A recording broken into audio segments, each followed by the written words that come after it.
Welcome back. I'm your host, Darnell Jackson. In this crypto report, we're going to be talking about life-changing crypto news. But first, make sure you subscribe to your favorite channel on YouTube, Darnell Jackson Crypto. Shout out to all the subscribers. Okay, before we get into the life-changing headlines, let's take a look at the market. We can see, let's refresh, the total market cap is down less than 1%. It's at about 2.84 trillion. And market dominance, Bitcoin's dominating the market at 41%, while Ethereum is hanging in there at 18.8%. and all others at 36.79%. Now, let's take a look at some of the stories behind this $2 trillion market. And what do we find? Chainlink is in the news for locking up $75 billion. And let's see what they're saying. They're talking about the devs can't stop pumping their bags. What does that mean? What is that all about? Chainlink Army, post in the comments. What are you saying? Here's a story from Decrypt. They're talking about Binance. I am not a big fan of Binance. And Binance is saying they want to help find the scammers behind the Squid Game token. People got taken down. And so now you're going to look at shady Binance to help you with a shady incident. That doesn't sound like a strong plan to me. All right. So that's what Binance. I always hear, questionable stories from Binance. Why is that? Most of the news I hear from Binance is always something shady going on. Here's another story from common favorite Avalanche. Avalanche is now putting up $200 million to attract development on their platform. $200 million, they're calling it the Blizzard Fund. That is going to get some developers interested in doing something for Avalanche. This is why I say one of the best ways to get rich in cryptocurrency is to work in the industry. Here is news from France. La France. France has jumped ahead. They are now going into the central bank digital currency. This headline from Forbes says that France is actually moving ahead of China. Now, I don't know how they could make that claim when China already is issuing their digital yuan or whatever it's called to the wallets in China. I've already heard reports that that's happening. So how is France moving ahead of them? That may just be a clickbait headline there. So now they're talking about what's happening in India. And they are talking about Paytm, which is the top payment company in India, is speculating on getting into Bitcoin services, claiming that if the Indian government removed regulatory uncertainty, then they would be more interested. Well, sounds like they're waiting on the same thing that we are in America, as I fight that off. Now, here is some video. We're going to listen to some video right now. And we're going to let's check this out. We're looking at a conversation about stablecoins and regulations. This is reported here from Bloomberg Live. And the question is being handled here by Hester Pierce from the SEC. Let's check this out. This is the Financial Innovation Summit. Let's check out what she has to say. Stablecoins. Should they be regulated like banks? I think there's some. Did you get the question? Stablecoins. Should they be regulated like banks? I think there's some sense to taking a bank-like approach. It is, I think, more of a bank-like product. But again, stable coins vary, and so it will depend on the facts and circumstances. There are potentially stable coins that fit within the securities framework, and those would have to be regulated from that perspective. I would caution about, and again, I'm not speaking for the SEC. I certainly am not speaking for the banking regulators. She's with the SEC answering questions for the SEC, but she's not with the SEC. This is where we are. Let's see what the commenters have to add to the conversation. Okay, nothing big here. So let's get to the next headline. What do you think about it? Do you think stablecoins should be regulated like banks? What do you think? Post in the comments. I think it's a funny angle. Just, funny business from these regulators. Anything to twist the situation is what you could expect. Stablecoins being considered banks is a comedy. Okay, now here's another interesting story. This is about NBA All-Star Kevin Durant.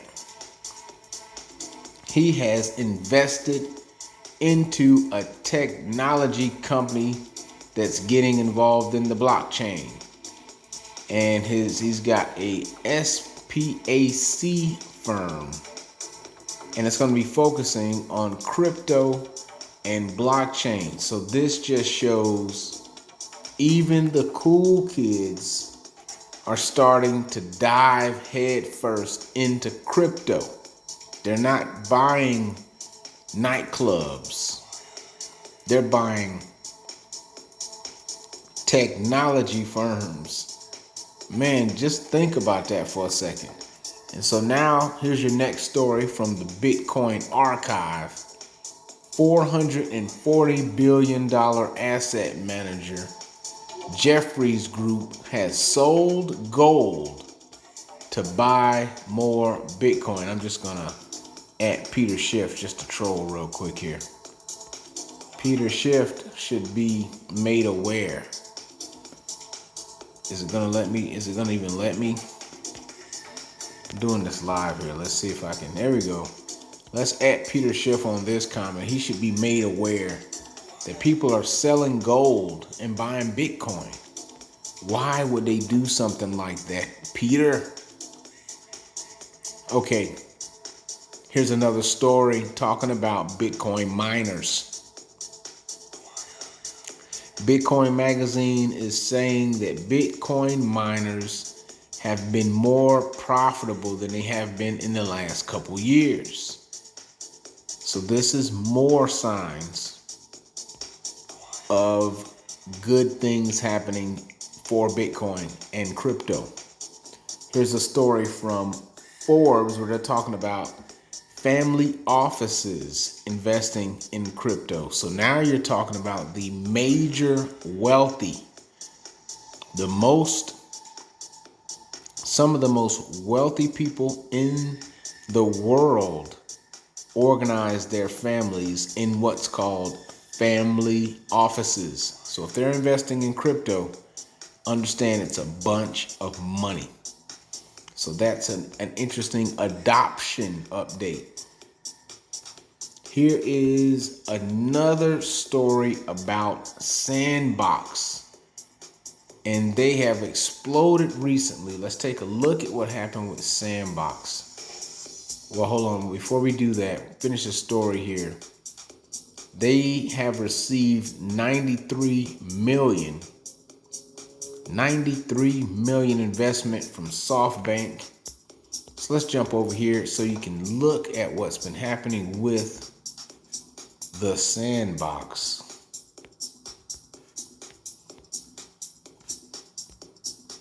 As we wait for Coinbase to catch up here. Sandbox is down now, but it had went on a tear in the last week, up over 182%. Sandbox. This year, it has, look at what it's done this year. 7,000%. That is big. So the sandbox keeps coming up. Here's another tweet from Michael Saylor. He's retweeting a comment from the new mayor of New York City, Eric Adams. And he's talking about how in New York we always go big. And he's talking about he's going to take his first 3 paychecks in Bitcoin when he becomes mayor. And he's on here talking about New York City is going to be the center of the cryptocurrency industry. Now, these are very big words. Stay tuned, there's more to that.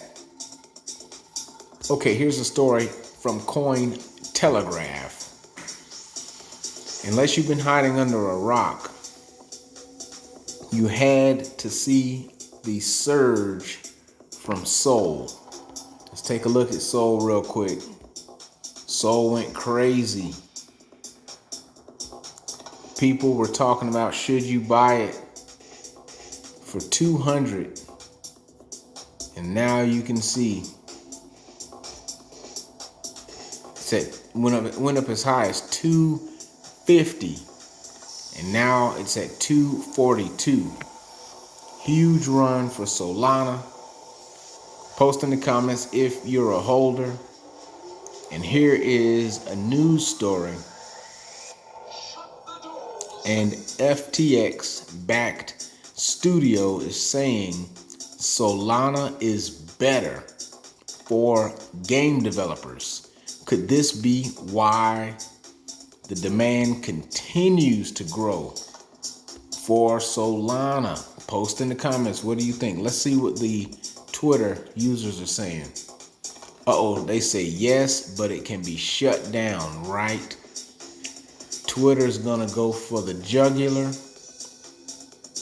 I think they are talking about the outage that Solana had and kind of pulling on the strings there. Okay, so here is an interesting post from CoinGecko. Follow me on Twitter and check this out.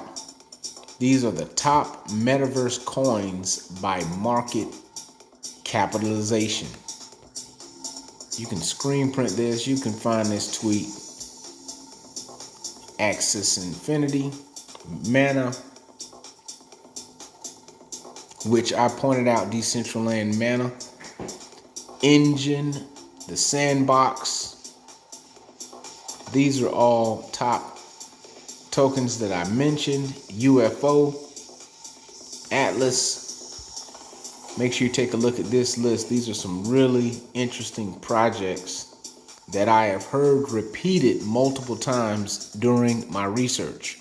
That's a great indicator that you're on the path to a great coin when you see it repeated over and over again from people that have proven they know what they're doing. All right, so we talked about the Sandbox, 393% in 2 weeks. It's out of control. So here's a story right here about adoption and just the energy that's in the industry right now. So now the University of Kentucky has signed a sponsorship agreement with FTX US for the men's basketball team to act as brand ambassadors.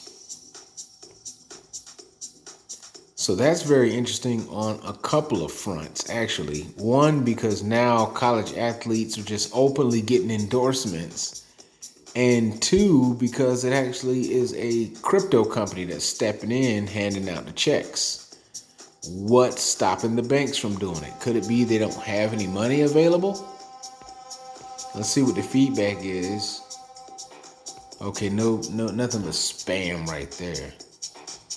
All right, so here's another story where they're talking about Shiba Inu. Apparently there is a whale who put in $3,400 and it swelled up to 1.5 billion. They're now making the news because people watching those wallets have noticed the money moving. Do you own SHIB? What are you doing? Are you selling? Are you holding? All right, here's a quote that made the news today. This is from Bank of America COO. Says that Bitcoin is a global store of value, really. So when will we be able to use Bank of America to purchase Bitcoin? All right, so here's another report from Eric Adams. He's talking about getting his checks in Bitcoin. All right. And another quote right here. You can see the energy and the momentum is building. Square CEO Jack Dorsey, it says his focus is helping Bitcoin to become the native currency for the internet. There's a good circle. The native currency for the internet. So it may not be the main currency in real life, but Jack Dorsey wants to make it the official currency for the internet. Okay, here is a big story. EA Sports, who is the leader in video games, believes that NFTs and play-to-earn games are the future of gaming. Gaming is a huge industry, and to say that is incredible. So do your research in this sector and make some good choices. This thing's gonna blow up. All right, now here is another report on what's happening now between the two crypto mayors in New York and Miami. They're going back and forth, having a digital argument over who's going to be the most crypto friendly. This is an argument between politicians that we like to see. Speaking of that, how crypto friendly is the mayor in your town? Post in the comments where you are and how friendly have they been? What plans do they have locally? All right, now here is the story that scared the market. SEC Chairman Gensler hints at enforcement actions against crypto firms.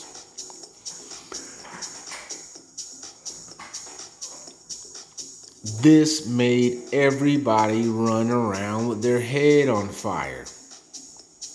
There was some selling.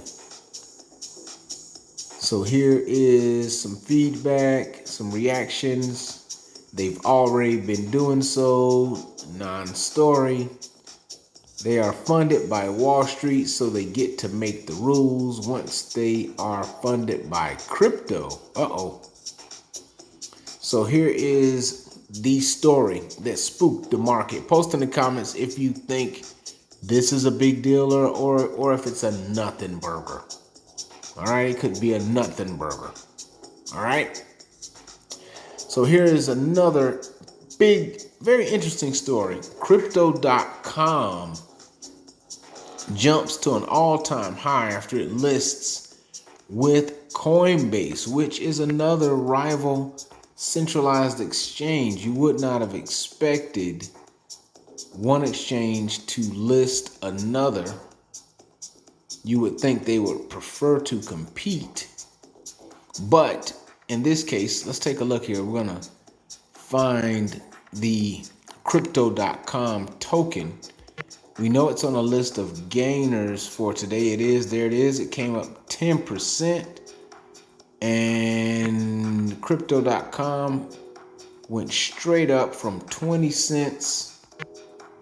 It was in the 20-cent range for a while and shot all the way up to the 30-cent peak where it is now, fighting to stay above water at 30 cents. Let's see where it ends up tomorrow. Crypto.com is a pretty good exchange. They have many coins that Coinbase doesn't have, but they don't have every single coin. For example, they have Phantom. And they also have, there's some other coins that are I believe they have AVAX. All right, we already talked about Binance. Now here is another mayor that's going crypto. This is the city of Jackson saying that I will instantly convert my next paycheck to Bitcoin. So now you're seeing these mayors use Bitcoin for publicity to get their name repeated. So you can see this trend will continue. All right, and we already talked about the Electronic Arts CEO. He's making a comment saying that the play to earn or the NFT conversation is still really early, and there's a lot of conversation, and there's at some level a lot of hype about it. This is the Electronic Arts CEO, Andrew Wilson, talking about the pay to play, or the NFT industry with the play to earn monetization. So this is going to be big. Make sure you watch this space. At this point in time, I want to thank you for watching my face. Don't forget to share this video if you did not like it, so somebody who will like it can watch it. Until tomorrow. Peace.